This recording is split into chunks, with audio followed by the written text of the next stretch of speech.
Hey, what's going on, everybody? This is Aaron Hilliard for Mushroom Wonderland, and it is March and mushrooms are starting to come out. And so on this channel, I like to go into the woods and describe all the mushrooms, whether they're edible or poisonous or hallucinogenic or whatever it may be. I'm up in the upper left corner in Washington State, right down near sea level. It's a pretty temperate climate here, but it still gets pretty cold in the winter. And so mushrooms just pretty much come to a halt for a couple months. But here we are in March. It's officially spring, and so mushrooms are starting to spring up.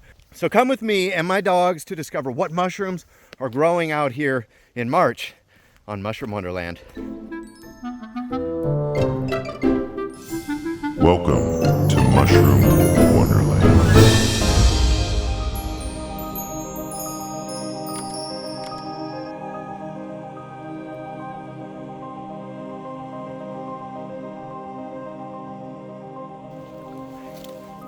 Go right down here.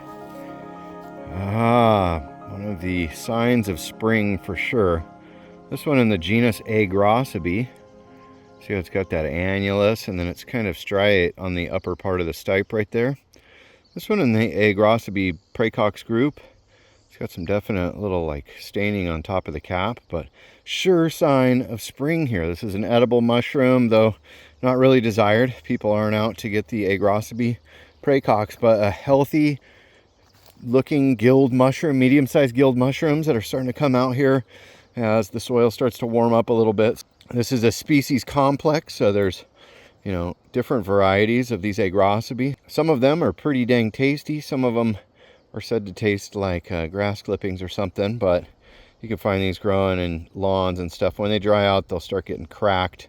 But these are young, the first flush of Agrocybe, or the field caps, and so a common saprobic mushroom that comes out in the spring. This is a great sign of things to come.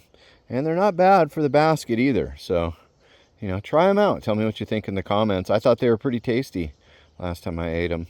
So, I was thinking about it, and fungi gets a bad rap. People complain about the Western aspect of a fear of fungi and mycophobia that has come over from England and Western Europe, but isn't it that same kind of lore that has also attracted so many of us to fungi? It's the mystery of it. It's the magicalness of fungi, the unknown. They just kind of come and go as they please. They're so hard to harness. So there really seems to be something sort of magical about fungi. And so without that side of the lore that is mycophobic, we wouldn't have this great mystery. There's a certain section of humanity who just have an interest in fungi, and it's hard to explain, probably can't be explained, and there's no need to explain it. We just know that we have it. So many people are interested in fungi. So don't let the mycophobia deter you from pursuing those kind of magical pursuits that your imagination has always been inspired by. Boom, there we go. I was specifically hoping to see this out here, a real indicator that spring has arrived. The earliest sign that I've seen in Western Washington on this northern latitude of Gyromitra esculenta clade. This one, Gyromitra splendida, our local false morel, or the Gyromitra esculenta, as it's called in a lot of taxonomy, but our specific species here is Gyromitra splendida. This one is quite poisonous, and if you ate it raw, you could get very sick. People have even died. Lots of reports of deaths actually right here. But when they're detoxified by cooking them, usually boiling them in an outdoor setting so that the fumes can't be breathed in, they can be rendered edible. But this has one of the only airborne mycotoxins, so when it's cooked it can actually make you sick just from the fumes. So Gyromitra splendida, or the false morel, this is a sign that morels are also just around the corner. These typically come out just a little before morel season starts. So stoked to see that in Kitsap County, Washington in March. It is the start of the morel hunt once you start seeing these. So happy to report my first sighting of 2025 of Gyromitra splendida. Very cool.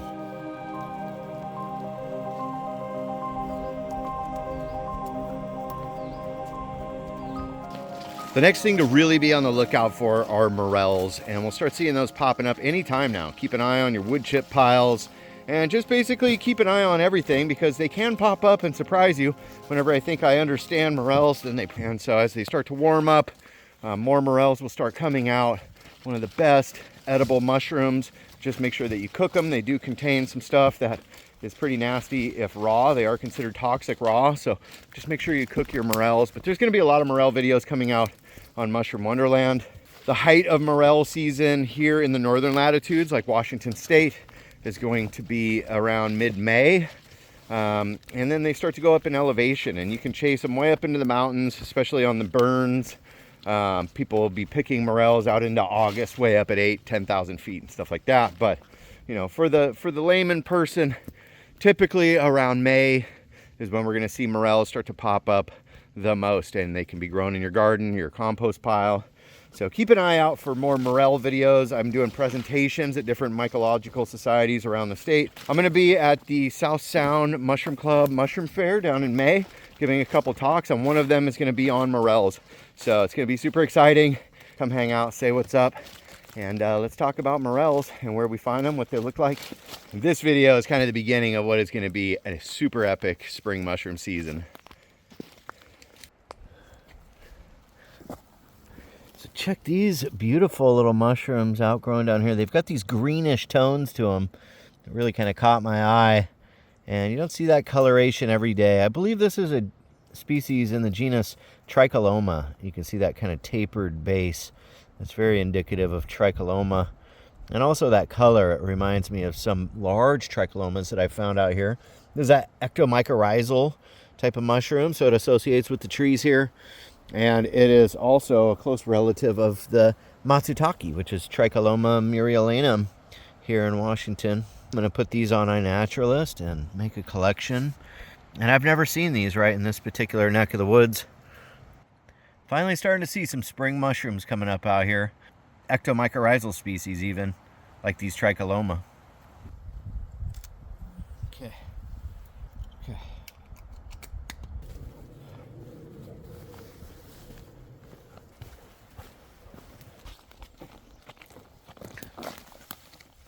Look at this stick laying right here with these big, huge orange blobs growing on it.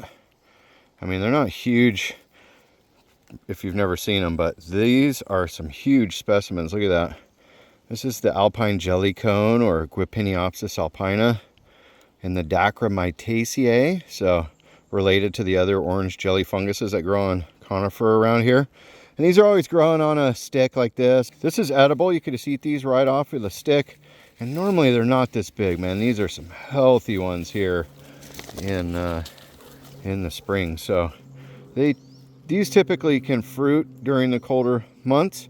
So a common winter mushroom, but just massive right now in the spring, and they're beautiful.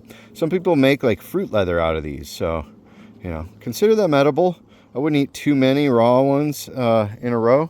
You might get sick, but really cool. The alpine jellycone, poor man's gumdrop, or Guipiniopsis alpina. Wow, those are awesome. Look at that, growing on this little stick right here in the water. This one is called the black-footed polypore. You can see that black base of the stipe. This whole thing is pretty old. This one, Picepes badius. There's another one right there that's a bit younger. It's not that like super dark, crazy color. And then look at this one, really old and dark. So these things are super woody. They can live for months out here putting off spores, but I mean, they're tough, not edible. Just consider it inedible, you know, things like that. They're just not really palatable. It's probably non-toxic if you like boiled it enough to make it edible, but nobody does that, so don't do that. Don't be the first one. But there you go, the Picepes badius, or the black-footed polypore, always growing on wood like that. And yeah, these are cool mushrooms because they're really tough, and nothing eats them, nothing messes with them, so they just sit here dumping spores into the forest for months and months. Really cool. Some kind of cool stuff going on right here in the moss, and these are called moss bells, and these ones are in the genus Galerina. You can see they're very striate. They have those lines on the cap like that. Here's a little bit of a bigger one I'll pull up to have a look at. There you go, striate, orange colored gills, really dark stipe, kind of wiry and bent like that. This one in the Galerina vittiformis group, non-toxic Galerina that are related to the deadly Galerina. Probably a good idea to avoid eating all the Galerinas, but you know, these ones are reportedly non-toxic and they can really survive some cold weather. So they're growing out here basically all winter, but there's a lot of them out right now. So you see these little caramel colored striped moss mushrooms, especially with that dark stipe, you know that it's Galerina vittiformis. And then right here we have another one of these orange jelly funguses. This one's on conifer, so Guipiniopsis alpina. Lots of this stuff out, man. It's everywhere here. Look, almost every stick has it on there. It's wild.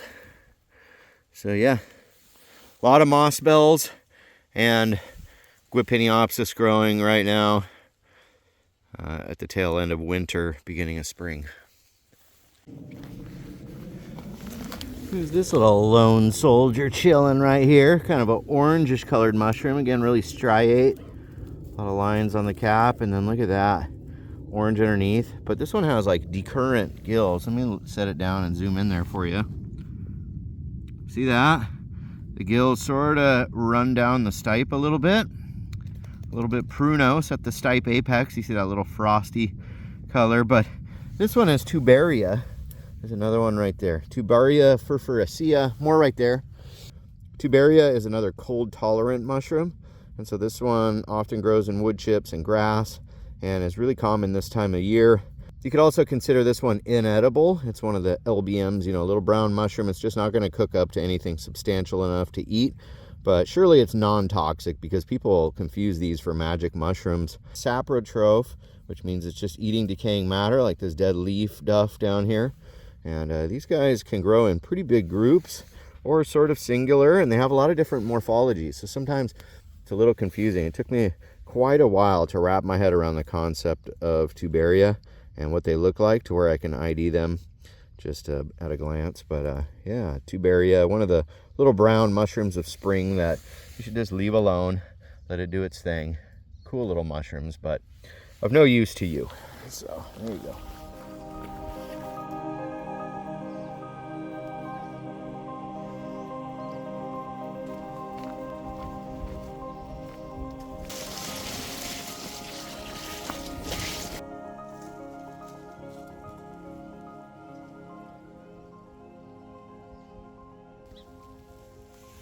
Right down here I see some pretty bright colored mushrooms, and these are growing right on the side of the trail. This is a type of waxy cap.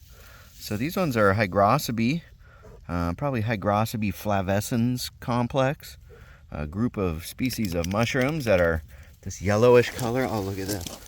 Another nice specimen. You know, it's nice to take photos of a whole collection of different ages and sizes. Look at that one. That's perfect. That is beautiful. Cool. So these wax caps are just really neat. Really brightly colored. Very slimy. White spore print.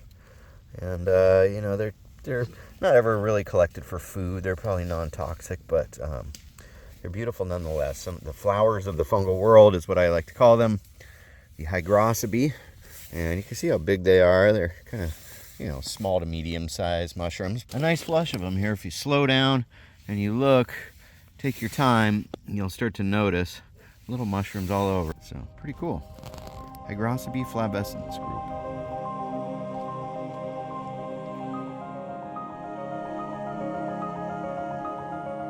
Here's one of the mushrooms that you might see fruiting in a conifer forest near you, late winter, early spring. This one has a little fuzz at the base of the stipe. It's always got a really straight stipe, and it's just this kind of tannish color with sort of like orange hues.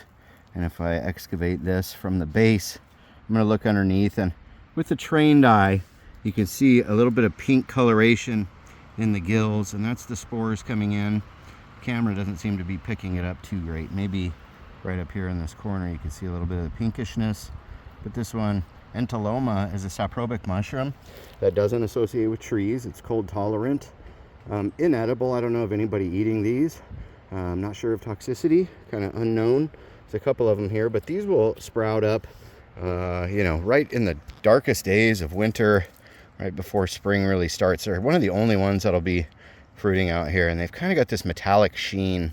You know, Entoloma are like that. They sometimes have sort of like, the only way I could describe it is kind of a metallic sheen on the cap. And you know, there's some blue Entolomas in New Zealand. Even on one of the New Zealand money notes, there's the Entoloma Stereum, and it's related to this one, Entoloma holoconiotum. Oh look, there's a younger one right there. And so we call that stipe base, that feature, prunos. So it's like kind of like the fuzz on a red grape. And yeah, these are fruiting good out here. They seem to thrive here in the winter months in the conifer forest of the Pacific Northwest. So a common mushroom, inedible, but interesting. Check this out, all over the end of this log. It's kind of a beautiful, kind of pinkish color. And look at this one when I zoom in. We've got what's called guttation, these little droplets of pigmented water. This one known as Fomitopsis cyanidary, or it used to be Rhodofomes cyanidary. There's a few things going on here. Some other kind of maybe a veiled polypore growing here. It looks like an old cat's tongue, Pseudohydnum gelatinosum, growing right there. And right down here we got a little mycena. So the end of logs can be a good place to look for fungus. Here's some kind of a little toothed fungus. Look at that. How cool is that? The rosy conch. This is a winter mushroom. They can be out all year round, but they really get this vibrant kind of pinkish color here in the winter, late winter, early spring. So pretty ones, and that guttation is just super cool. Very picturesque. Right down here I see a few little caramel colored mushrooms, or LBMs as we might refer to them in the mycological world, little brown mushrooms. But if you look at that stipe, look at the stem on it. It's got this really scurfy fuzziness. See that texture on the stipe? That is pretty indicative, along with the striations on the cap. You know, it might be kind of hard to see with the camera. And you know, it's got kind of this rusty colored gill. This is a Galerina, so it doesn't have an annulus, it doesn't have a ring like the Galerina marginata. It's probably in a different section, perhaps Galerina section semilanceata, which are non-toxic, but nonetheless, you know, if you've got that furry stipe, you've got them orange colored gills on a little brown mushroom, probably a good idea to avoid it. These go as the moss bells, but some of them are deadly. So these are some cute little Galerinas. I'll upload onto iNaturalist, take a sample, and then just leave the rest here. And they're doing whatever they're doing. They're doing a good job of it. And cool little mushrooms, but don't be eating the Galerinas, all right? So look at this log.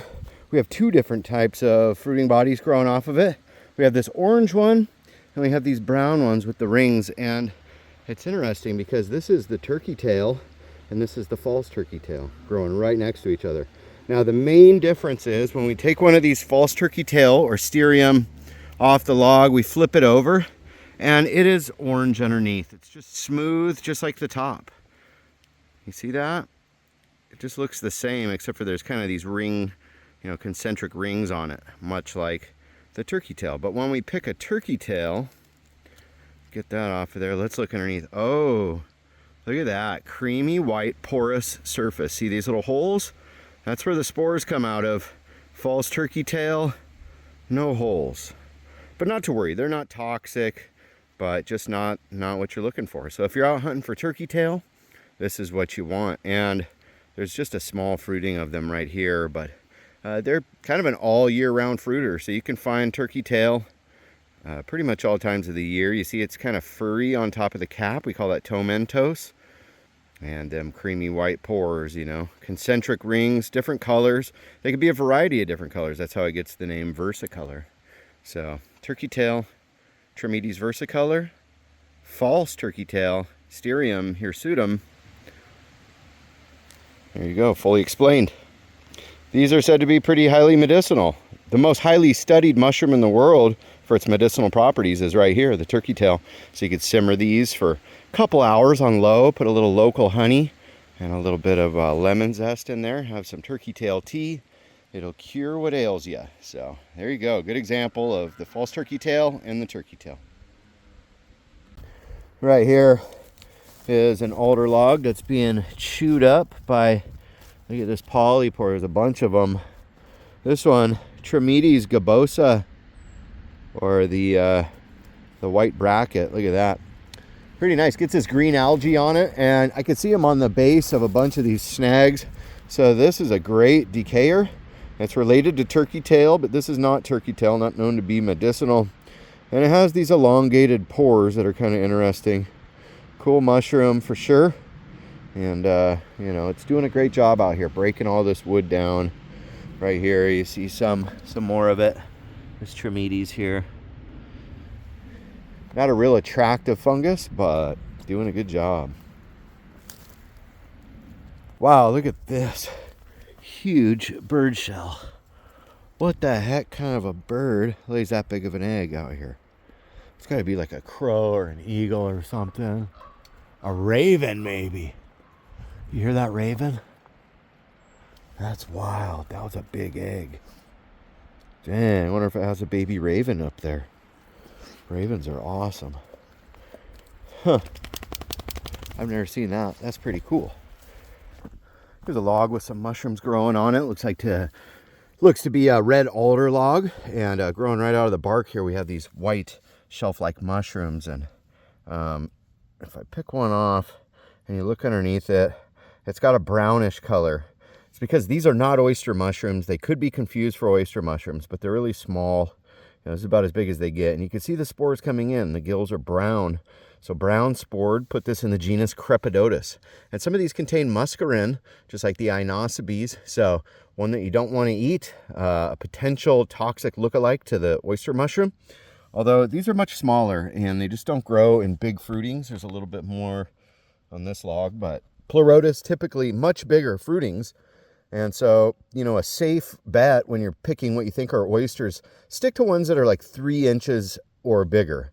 If they're all this size, I would not do it, and especially if you see the brown gills underneath. Now, that being said, you can find young oyster mushrooms just starting to fruit. If you know what you're doing, then that's fine. But you could get these confused, and if you ate enough of them, you could suffer some of that salivating, gastrointestinal upset, diarrhea, vomiting, all of that.